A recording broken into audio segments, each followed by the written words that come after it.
અષાઢી બીજ આવે એટલે એક એક અમદાવાદીને પોતાના ઘરે નગરના નાથ દર્શન દેવા આવે એની રાહ હોય છે. આ નગરના નાથ નગરચર્યાએ નીકળે પોતાના ભાઈ અને બહેન બંનેને લઈને.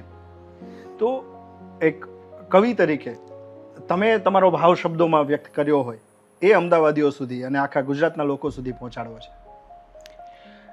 સરસ ઉલ્લેખ કર્યો કે ભાઈ અને બહેનને લઈને નીકળે છે ભગવાન. હા, એટલે આ કૃષ્ણ અવતાર છે ને એ માનવીય પારિવારિક સંબંધોના ગૌરવનો પણ સરસ આપણને અંદાજ આપે.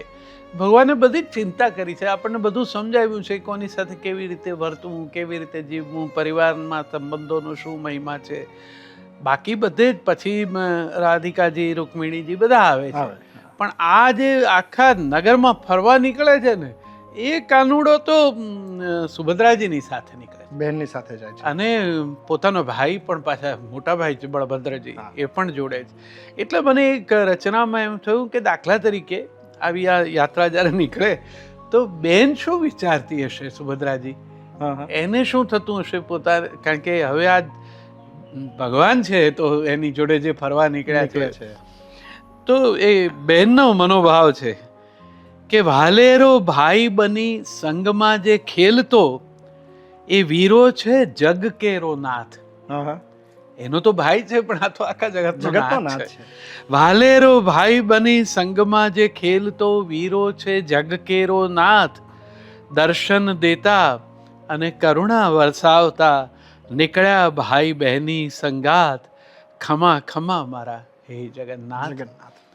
સાથે આવે છે આખા જગના આધાર એવા મોટેરા ભાઈ છે બળરામ. બળરામ તો શેષાવતાર છે, એમના ઉપર તો આ પૃથ્વી ટકી છે એવી કલ્પના છે કે સાથે આવે છે આખા જગના આધાર મારા મોટેરા ભાઈ છે બળરામ. ને ધરતીનો ભાર ઝીલે શેષનો અવતાર એને પળનો ક્યાં છે આરામ. એમણે હળને લીધું છે રે હાથ બહેનને લઈ નીકળ્યા છે સાથ. એવું આ સંઘમાં સોહે છે જગન્નાથ. હળ પણ ધ્યાનમાં રાખ્યું છે ભગવાને.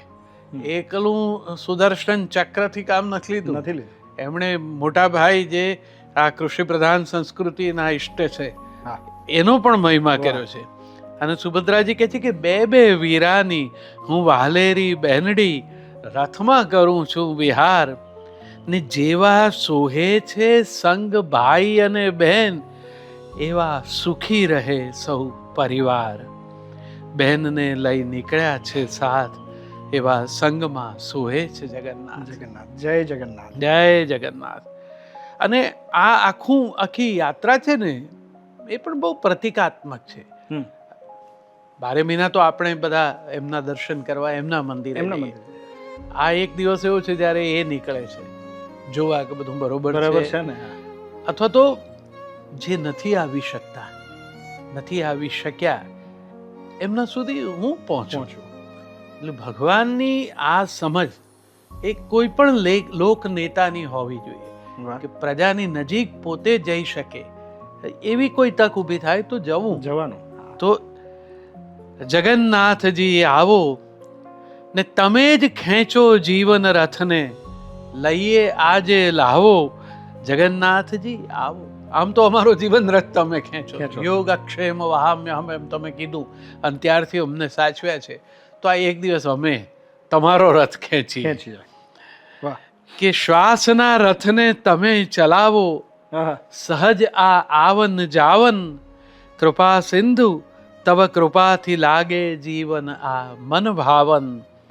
અમે જાણીએ અમે ખેંચીએ.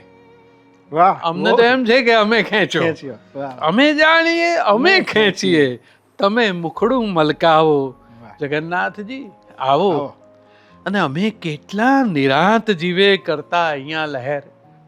આ અમારું નગર, એમાં અમે આનંદથી રહીએ છીએ.